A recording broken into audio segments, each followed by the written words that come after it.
और अब खबर मौसम की। देश ही नहीं, दुनिया में इस वक्त प्रचंड गर्मी का मौसम है।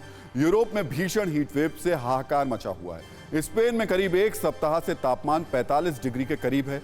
यहां गर्मी बढ़ने से लोग बेहद परेशान हैं।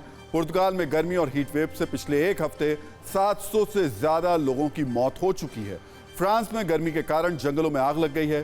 फ्रांस में आग से 27,000 हेक्टेयर इलाका तबाह हो गया है। इटली गर्मी के कारण 70 साल में सबसे भयानक सूखे की मार झेल रहा है।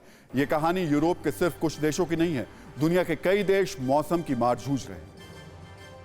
तो इस प्रचंड गर्मी के बीच आपने अपने घर में एसी चलाकर ठंडा ठंडा कूल फील कर रहे होंगे।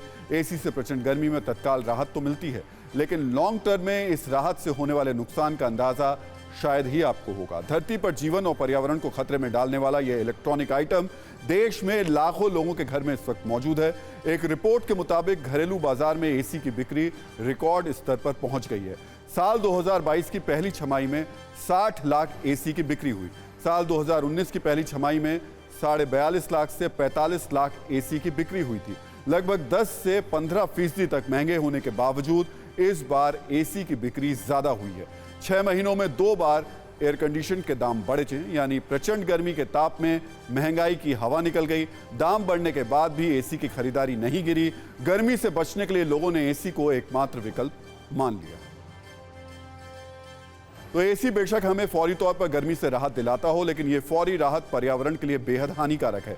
इंटरनेशनल एनर्जी एजेंसी के मुताबिक तेजी से जो गर्म होती धरती है, उसकी बड़ी वजह एसी है। आपको जानकर हैरत होगी कि मौजूदा समय में दुनिया भर में 200 करोड़ एसी इस्तेमाल हो रहे हैं। 200 करोड़ एसी। 2050 तक दुनिया भर में एसी की संख्या बढ़कर 560 करोड़ हो सकती है। ये बढ़ते हुए एसी आर्थिक तरक्की की निशानी है, लेकिन पर्यावरण के लिहाज से ये बेहद खतरनाक है।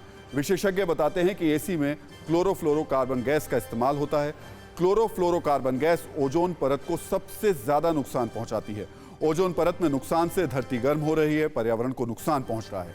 धरती का तापमान 1.5 डिग्री सेल्सियस बढ़ने से 230 करोड़ लोगों को संकट का सामना करना पड़ेगा। आपको बता दें कि 2050 तक सिर्फ घरों और कार्यालयों को ठंडा रखने के लिए कई देशों में 30 से 50% बिजली खर्च होगी, जो अभी सिर्फ 16% होती है। इसका मतलब साफ है कि पर्यावरण को ज्यादा नुकसान पहुंचेगा। इसलिए वैज्ञानिक बताते हैं कि क्लोरोफ्लोरोकार्बन गैस का रिसाव कम करने की जरूरत है। विशेषज्ञ बताते हैं कि सिर्फ फ्रिज के इस्तेमाल को बढ़ने से रोक लिया जाता तो इससे धरती के तापमान को 0.4% रोका जा सकता था।